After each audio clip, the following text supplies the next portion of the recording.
மக்கள் அரசாங்கத்தோட வணக்கம். இப்போ நம்ம லாங்குவேஜை பற்றி பேசணும். கல்வித்துறையில் என்ன முதல்ல கொண்டு வர வேண்டியது லாங்குவேஜ். நீங்கள் யாரை பார்த்தாலும் என்ன சொல்லுவாங்க அப்படின்னா, இவர் சூப்பராக இங்கிலீஷ் பேசுகிறாங்க, இவர் சூப்பராக தமிழ் பேசுகிறாரு, இவர் சூப்பராக ஹிந்தி பேசுகிறாரு, இவர் சூப்பராக பெங்கால் பேசுகிறாரு, இந்த மொழி பேசுகிறார், அந்த மொழி சூப்பராக இங்கிலீஷில் பேசுகிறாரு அப்படின்னு தான் நம்ம சொல்லுவோம். இன்றைக்கி திரைப்பட நடிகர்கள், விளையாட்டுத்துறை சார்ந்தவங்க, அவங்க என்ன படிச்சிருக்காங்கன்னு நம்ம பார்க்கறது கிடையாது. அந்தந்த துறையில் அவங்க சிறந்து விளக்குறாங்க. இப்போ சினிமா துறைனா சினிமா துறையில் அவங்க விளங்கி விளங்குறாங்க, விளையாட்டுத்துறைனா விளையாட்டுத்துறையில் விளங்குறாங்க. ஆனால் அவங்களுக்கு உதவுறது என்ன அப்படி பார்த்திங்கன்னா லாங்குவேஜ் மட்டும்தான். இந்த லாங்குவேஜ் அவங்க சிறப்பாக பேசினாலே அவங்களுக்கு ஏன்னா விளையாட்டு திறமை அவங்ககிட்ட இருக்குது. அவங்க ஒரு வெளிநாட்டில் போய் பேசும்போது என்ன அப்படின்னா இங்கிலீஷில் தான் பேசி ஆகணும். அப்போ இங்கிலீஷில் பேசும்போது அவங்களுக்கு அந்த லாங்குவேஜ் ரொம்ப முக்கியமான ஒரு விஷயமாக கற்பிக்கப்படுது. அப்போ இந்த லாங்குவேஜுக்கு எவ்வளோ முக்கியத்துவம் இருக்குதுன்னு பாருங்கள். உங்கள் பிள்ளைகளை நீங்கள் படிக்க வைக்கிறீங்க, லட்சக்கணக்கில் செலவு பண்ணி படிக்க வைக்கிறீங்க. ஒரு எல்கேஜியில் ஆரம்பித்து இன்றைக்கி நீங்கள் +2 முடித்து அதுக்கப்புறம் காலேஜ் முடித்து நீங்கள் படிக்க வைக்கிறீங்க. ஆனால் அந்த பிள்ளைக்கு எத்தனை லாங்குவேஜ் தெரியுதுன்னு பாருங்கள். அதுக்கு நிறைய யூடியூப் சேனல் இருக்குது, நிறையா கிளாஸஸ் சொல்லித்தராங்க, எல்லாருக்குமே இருக்குது. இப்போ நீங்கள் பல மக்களுக்கு என் மேலே கொஞ்சம் கோபம் வர தான் செய்யும். நாங்கள் லாங்குவேஜ்லாம் கற்றுக் கொடுக்குறோம், இப்போ இதெல்லாம் ஸ்கூல்லேயே கற்றுக் கொடுத்துட்டா எங்கள் லைஃப் போயிடுமே அப்படின்னு தயவுசெய்து நினைக்காதீங்க. உங்களுடைய பணியை நீங்கள் அங்கே ஸ்கூலில் பண்ணலாம்.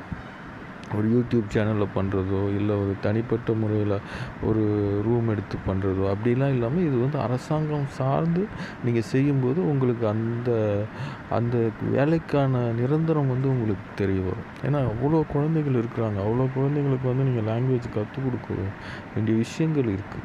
அதனால் இன்றைக்கி எவ்வளோ சமஸ்கிருதம் மொழி தெரிஞ்சவங்க சும்மாவே இருக்கிறாங்க, வறுமையிலே இருக்காங்க. அவங்களுக்கு ஒரு வருமானம் கிடைக்கும். இப்போ நீங்கள் தமிழ் மொழியில் கோவிலில் போய் பாடும்போதும் ஒரு சமஸ்கிருத மொழியில் பாடும்போதும் நிறைய வித்தியாசம் இருக்குது. இப்போ சுப்ரபாதம் வீட்டில் போடாத இடமே கிடையாது. இப்போ நீங்கள் எந்த கோவிலில் போனாலும் சுப்ரபாதம் போடுறாங்க. ஏன் சுப்ரபாதம் சமஸ்கிருத மொழியில் ஏற்றப்பட்டிருக்கு அப்படின்னா அந்த சுப்ரபாதம் அந்த மொழிக்கு தான் அது தகுதி உடையும்.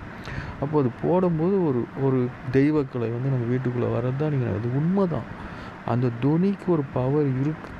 அதை நீங்கள் முதல்ல புரிஞ்சுக்குங்க. அதுதான் நான் சொல்கிறேன், திரும்ப திரும்ப நான் சொல்கிற ஒரு விஷயம் என்ன அப்படின்னா, நீங்கள் ஏன் அந்த தொனியை அந்த தொனியை மறுக்கிறீங்க, அந்த தொனியை ஏற்றுக்க மறுக்கிறீங்க. அதனால தான் நீங்கள் நிறைய பிரச்சனைகள் வந்துகிட்ருக்கு மக்கள்கிட்ட. அந்த வாயிலேருந்து வரக்கூடிய தொனி அசைவுகள்னு சொல்லுவாங்க, அந்த அசைவுகளுக்கு அவ்வளோ பவர் இருக்குது. அதனால தான் நான் திரும்பவும் சொல்கிறேன், லாங்குவேஜுக்கு முக்கியத்துவம் கொடுங்க. நீங்கள் லாங்குவேஜுக்கு முக்கியத்துவம் கொடுக்கறதே கிடையாது. தமிழில் பேசுகிறான், கன்னடத்தில் பேசுகிறான். அவங்கவுங்க ஒரு மொழியில் இங்கிலீஷ் மஸ்ட்டாக நீங்கள் நினைக்கிறீங்க. ஆனால் ஒரு நாட்டு மொழியை நீங்கள் மஸ்ட்டாக நினைக்க மாட்டேங்கிறீங்க. ஒரு தேசிய மொழியை எப்படிங்க அங்கீகரிக்க மாட்டேங்கிறீங்க? ஒரு சுதந்திரம் கொண்டாடுறீங்க, ஒரு சுதந்திர தினத்தை சிறப்பாக கொண்டாடுறீங்க, அந்த கொடியை உங்கள் மார்பில் குத்திக்கிறீங்க. அந்த நாட்டினுடைய ஒரு மொழியை அங்கீகரிக்கிறதுக்கு உங்களுக்கு தோண மாட்டேங்குது. அது ஏன்னு எனக்கு புரியல. அதை பற்றி இழிவாக பேசுகிறீங்க. இந்தி மொழியை பற்றி நம்ம இழிவாக பேசுகிறோம். நான் என்ன சொல்கிறேன் அப்படின்னா, தமிழ் மொழியை நீங்கள் நேசிக்கிறீங்க அப்படின்னா தமிழை நாட்டு மொழியாக மாற்றுறதுக்கு உங்களுக்கு கெப்பாசிட்டி இருந்தால் மாற்றுங்க.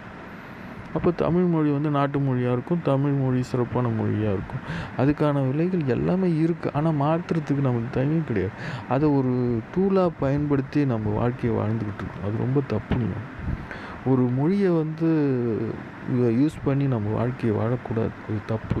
அது நிறையா இங்கே நடந்துக்கிட்டு இருக்குது. அதனால் தயவு செய்து நான் சொல்கிறேன், ஒரு மாநில மொழி, ஒரு நாட்டு மொழி, ஒரு வெளிநாட்டு மொழி, ஒரு ஆன்மீக மொழி, சமஸ்கிருத மொழி, இந்த 4ஐயும் கற்றுக் கொடுங்க உங்கள் பிள்ளைகளுக்கு. அதை ஸ்கூல்லையே ஆரம்பிக்கிறது. அப்போ இது ஸ்கூலில் ஆரம்பிக்கிறதுனா இதை யார் சொல்லணும் அப்படின்னா, யார் சொல்லணும்? இப்போ இதை எப்படி கொண்டு போகிறது, அரசாங்கத்துக்கிட்டே எப்படி நீங்கள் கொண்டு போகிறது உங்களுக்கு தெரியல அப்படின்னா ஒன்றுமே பிரச்சனை கிடையாது. எல்லாத்தையும் தாண்டி முதல்வரை தாண்டி கவர்னர்னு ஒருத்தர் இருக்கார். கவர்னர்கிட்ட உங்களுடைய மனுவை கொண்டு போய் கொடுங்க. உங்களுடைய மனு இந்த தமிழ்நாட்டு மக்களுடைய மொத்த மனுவும் ஒரே சமயத்தில் போய் சேரணும். இப்போ நீங்கள் தனிப்பட்ட ஒரு 2 பேருடைய மனு போனால் கவர்னர் அந்தளவுக்கு பார்க்க மாட்டார். ஆனால் நீங்கள் ஒட்டுமொத்த தமிழ் மக்களுடைய கவனமும் கவர்னர் பக்கமாக கொண்டு போங்க. எங்களுக்கு லாங்குவேஜ் மஸ்ட்டாக இருக்கணும். அதனால் ஸ்கூலில் இந்த பாடப்புத்தகங்களில் பசங்க தூக்கிட்டு போகிறத விட லாங்குவேஜ் மஸ்ட்டாக இருக்கணும் அப்படின்னு சொல்லுங்கள். லாங்குவேஜ்னால் எந்தெந்த லாங்குவேஜ் அப்படின்னா இது சொல்லி பாருங்க. அவரே வந்து யோசிக்க ஆரம்பிப்பார். கண்டிப்பாக ஏன் இந்த மாற்றத்தை நம்ம கொண்டு வரக்கூடாதுன்னு நினைப்பார். ஒரு நீதிபதி கிட்ட கூட போய் பேசுங்க. ஏன்னா நீதிபதி ஒரு சட்டத்தை மாற்றக்கூடிய ஒரு வல்லமை உள்ள ஒரு மனிதர். அவர்கிட்ட கூட பேசுங்க. Must language. அதனால் இந்த மாநில மொழி, நாட்டு மொழி, வெளிநாட்டு மொழி, சமஸ்கிருத மொழி, ஆன்மீக மொழி, இந்த 4 மொழியை உங்கள் பிள்ளைகள் கற்றுக்கிட்டு 10 வயசுலேயே வந்து அவங்க திறமைமிக்க இப்போ 10 வயசில் தான் கற்றுக்கிட்டு. இப்போ உங்கள் பையனுக்கு வந்து ஆற்றல் அதிகமாக இருக்குது, உங்கள் பிள்ளைக்கு வந்து ஆற்றல் அதிகமாக இருக்குன்னா 2 வயசில் கூட 4 லாங்குவேஜும் கற்றுப்பாங்க. அப்போ உங்கள் பையனுக்கு எந்தளவுக்கு ஆற்றல் இருக்குதுன்னு நீங்கள் தெரிஞ்சுக்க முடியும். அப்போது உங்கள் பையனுக்கு நீங்கள் தெரிஞ்சுக்கிட்டு நீங்கள் சந்தோஷமாக இருக்க முடியும். அப்போது 4 லாங்குவேஜ் கற்றுட்டு உங்கள் பையன் வரும்போது உங்கள் பையனுக்குள்ளே ஒரு கிளாரிஃபிகேஷன் கிடைக்கும். அப்போ நம்ம இவ்வளோ விஷயத்த கற்றுக்கிட்டோம் அப்படின்னு தெரிஞ்சுக்கிட்டு அவங்க வந்து ரொம்ப சிறப்பான ஒரு மனிதனாக வெளியே வருவாங்க. 10 வயசுலேயே அவங்க சிறப்பான ஒரு மனிதனாக வெளியே வருவாங்க. இன்றைக்கி ஒரு 17 வயசில் ஒரு பையன் சிறப்பான மனிதனாக வெளியே வந்திருக்கிறானா அப்படின்னா கிடையவே கிடையாது. +2 முடிச்சுட்டு அவன் வெளியே வரான் அப்படின்னா சிறப்பான மனிதனாக அவன் வரலை. அவனை பட்டத்திட்டப்படுறது இன்னும் பட்டத்திட்டுறீங்க. இன்னும் அவனுக்கு வந்து கடுமையான சோதனைகள் கொடுக்குறீங்க. அந்த கிளாஸுக்கு போ, இந்த கிளாஸுக்கு போ, அதை படி, இதை படி. ஏன்னா இந்த சமூகம் அவனுக்கு ப்ரெஷர் கொடுக்குது. எத்தனையோ பிள்ளைகள் தற்கொலை பண்ணிக்கிட்டு இறந்து போயிடுறாங்க. அதுக்கப்புறம் அப்பா அம்மா உட்காந்து அழுகுறாங்க. அதுக்கப்புறம் உட்காந்து கஷ்டப்படுறாங்க. நான் தயவு செய்து ஒரு அடிப்படைங்கிறது ஒரு விஷயத்தை வந்து நீங்கள் சிறப்பாக மாட்டிட்டீங்க அப்படின்னா ஒன்றுமே பிரச்சனை கிடையாது. எனக்கு ஒரே ஒரு விஷயம் மட்டும்தான் புரியவே இல்லை. நீங்கள் தயவுசெய்து நான் என்ன சொல்கிறேன் அப்படின்னா கேளுங்க. முதல்ல கேட்டு இந்த விஷயம் சரி அப்படின்னா யார் சொல்கிறாங்கன்னு நினைக்காதீங்க. யார் சொல்கிறாங்க அவங்களெல்லாம் ஆராயாதீங்க. இது கரெக்டுன்னா இதை இம்ப்ளிமெண்ட் பண்ணுங்க. அவ்வளோதான் நான் சொல்கிற ஒரே ஒரு விஷயம். நீங்கள் இதை கவர்னர்கிட்ட கொண்டு போய் கொடுங்க. இந்த மனுவை எழுதி கொடுங்க. தமிழ்நாட்டு மக்கள் மொத்த பேரும் இந்த மனுவை எழுதி கொடுங்க.